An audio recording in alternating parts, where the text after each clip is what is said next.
What's up, guys? Welcome to the Fantasy Addiction Network. Merry Christmas to all y'all.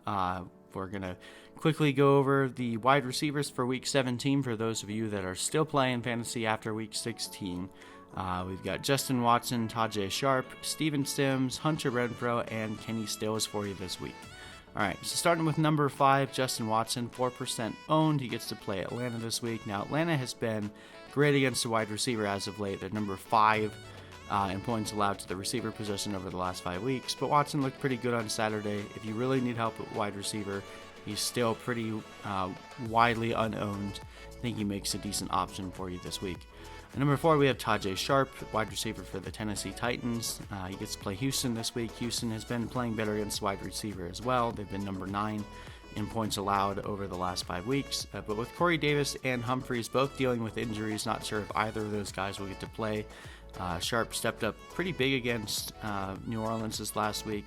It's definitely running the risk of chasing points here, but I do expect Houston to focus a bit more on A.J. Brown this week, which means there should be a bit more work for Sharpe here. He has an upside play, just probably carries a pretty low floor, so keep that in mind. Number 3, we have Steven Sims, wide receiver for the Washington Redskins, 1% owned. Gets to play Dallas this week. Now, Dallas has been worse against the receiver as of late, number 22 in the last 5 weeks. Steven Sims has been playing pretty great football for the last 2 weeks and been pretty quiet from the fantasy standpoint because no one was paying any attention to him.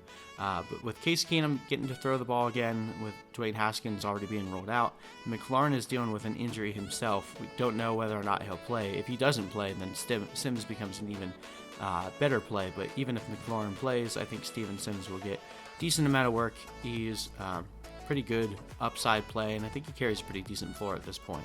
All right, number 2, we have Hunter Renfrow, 5% owned, gets to play Denver this week. Denver has been not that great against the wide receiver as of late, number 24, so below average.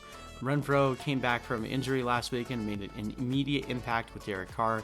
His return unfortunately dooms Darren Waller owners because Derek Carr likes to throw to Renfrow instead of Darren Waller for some reason, but Renfrow looked really good out there. I think that if you're in desperate need of a wide receiver play, Renfrow gives you pretty tremendous upside. The Raiders are still playing for something.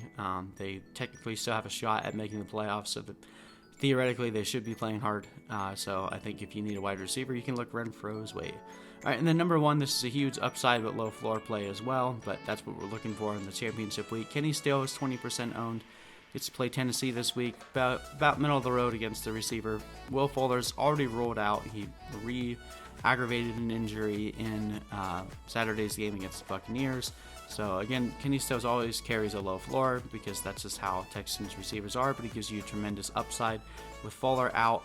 And if Hopkins ends up, stealing all the work, don't be surprised. But typically this year, there's always been a second receiver that's been targeted. I don't think Kiki QT is going to have a great game, so I think Kenny Stills offers you, pretty big upside. He got 2 touchdowns against the Titans last time they played, so I think you can fire up Kenny Stills with some confidence this week.